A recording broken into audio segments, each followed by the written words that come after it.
Hello everybody, it's Angela here from Buckridge Homestead. I'm back to share a cheese making video with you where we're going to start getting into making a whole bunch of cheeses, but right now I want to get into explaining all the different kinds of tools and things that we're going to need for beginner cheese making.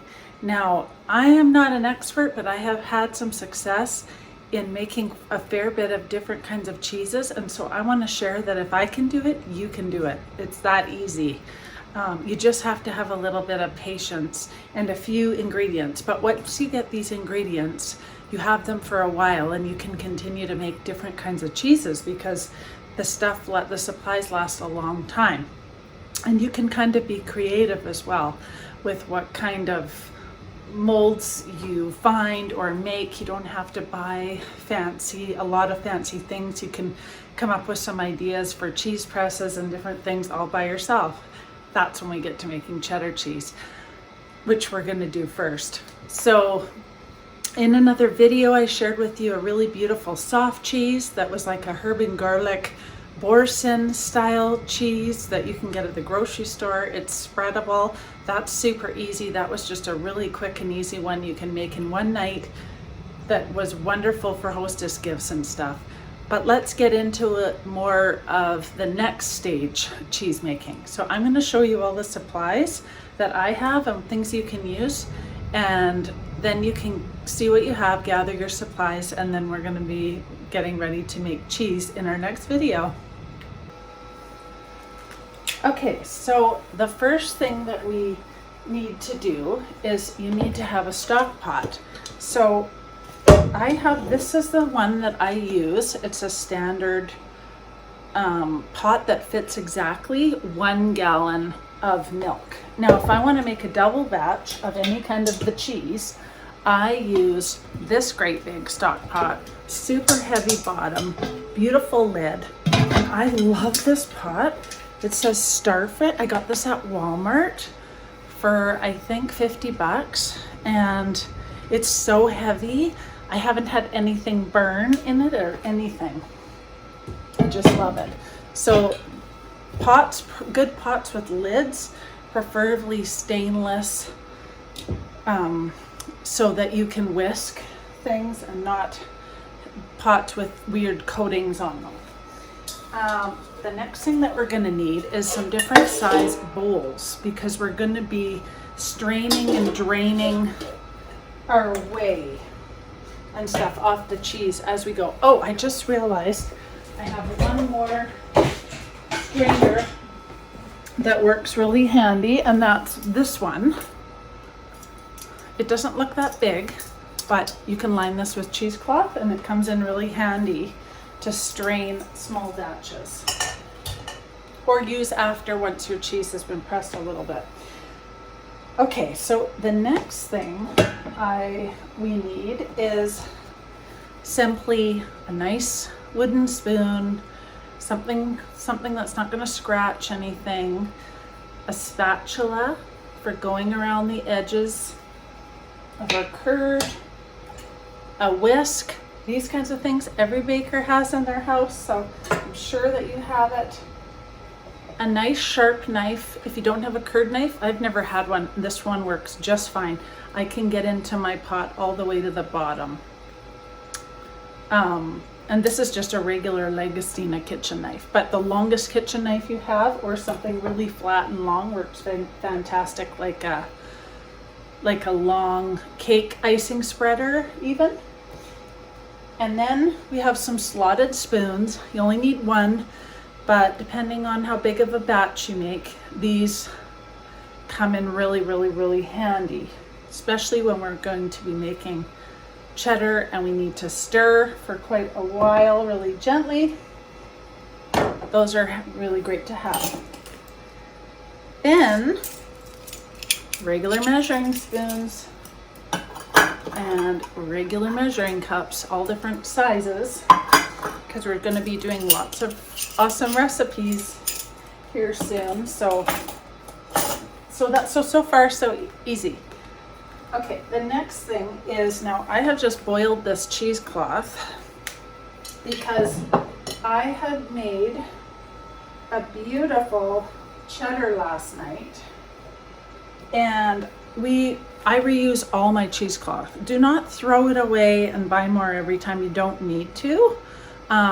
If you wash it really good in hot soapy water after you've made your cheese, you can rinse it very well.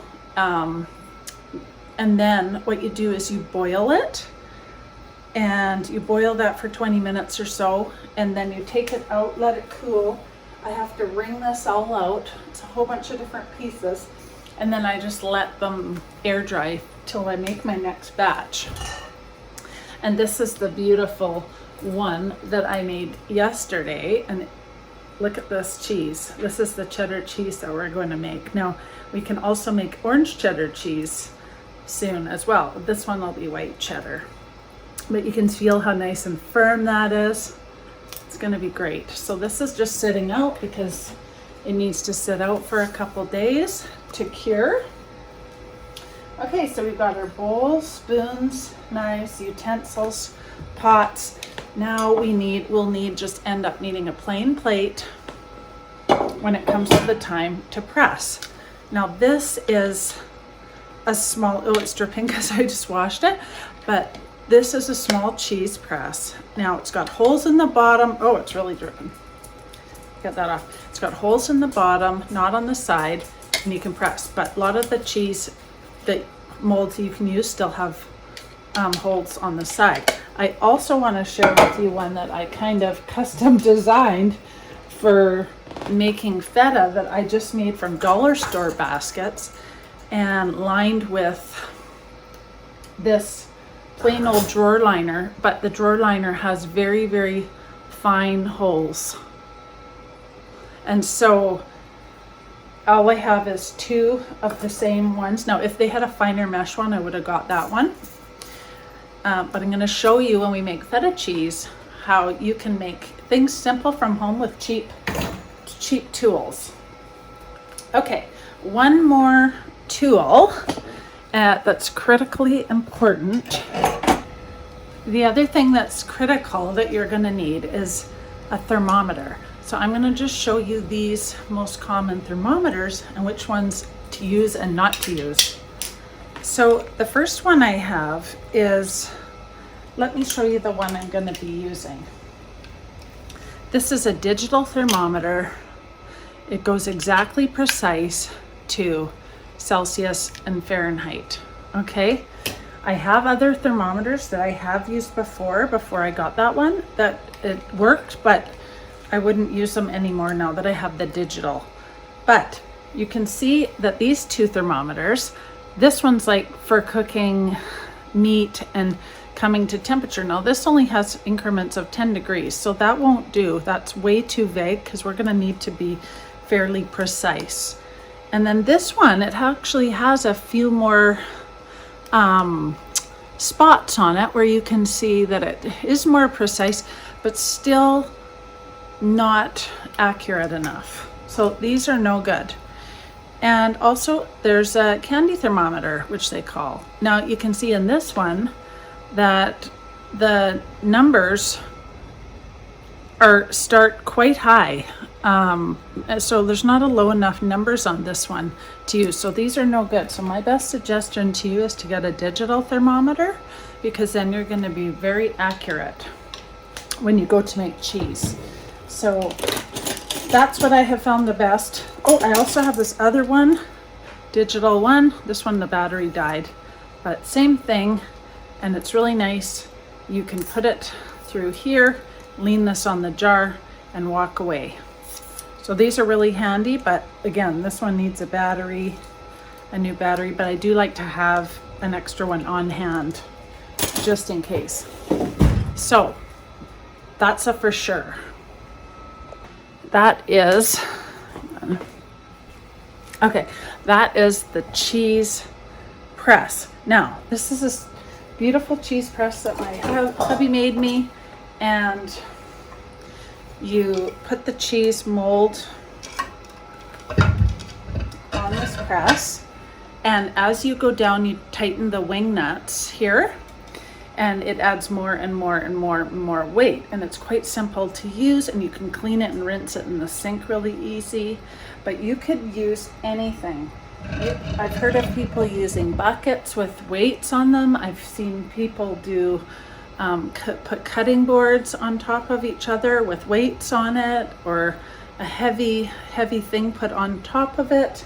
Whatever you can do to put some weight but allow your cheese to drain, you can use. So you might have to get crafty if you want to do this if you want to test it out and see if you like making cheese first. That's a really great idea before buying all the special molds and equipment, because you can start out by making my other cheese in that other video that I was telling you about, the Borson cheese.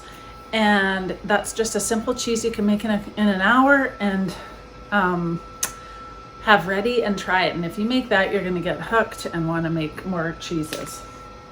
Okay, so now let's talk about the different types of ingredients.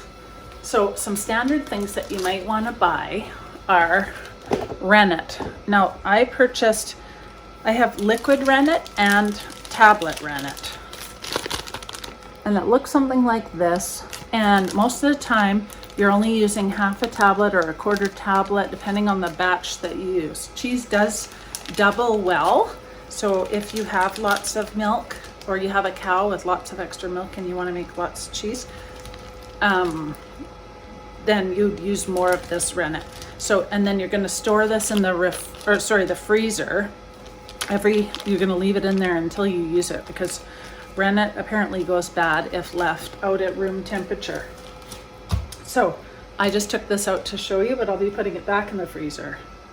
The other thing that helps to produce firmer curds in your cheese is something called calcium chloride.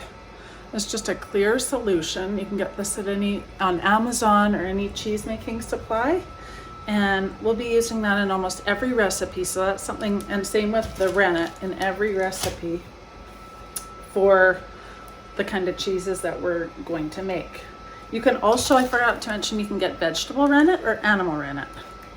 And if you're vegan, you can get or vegetarian, whatever you prefer for that. So this is a really great thing to have, the calcium chloride. Now, some other things that you may use on occasion, depending what kind of cheese, this is called lipase powder. And this is what gives the tang to like a feta cheese and other kinds of cheeses. Because for me, I make feta with regular cow milk. I don't use goat's milk because I just don't like the flavor of goat's milk. I never have, but it's totally up to you. If you have goat's milk, that makes the true feta. But I can make feta just as good with cow milk and make it really delicious. And you can too if you don't have access to that, but you can also buy it.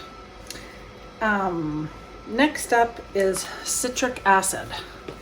So sometimes we need citric acid into things, and you don't need very much. It's always going to be half a teaspoon or so of this, and so that's just something extra to have. Not all recipes call for that.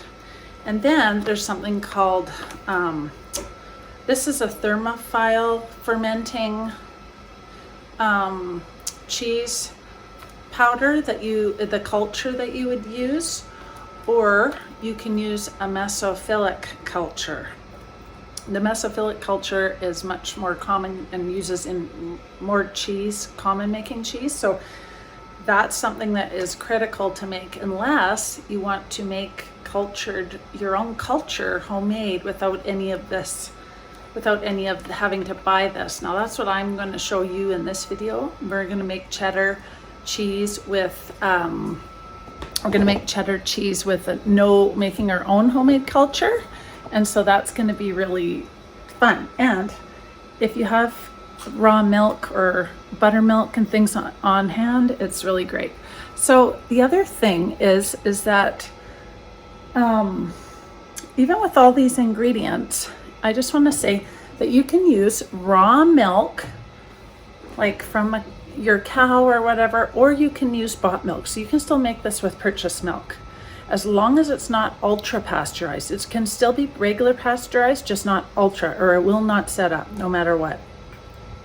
So some recipes will call for skim, homogenized, things like that, a lower fat, a higher cream milk, and sometimes just a full cream, which you can get at the grocery store.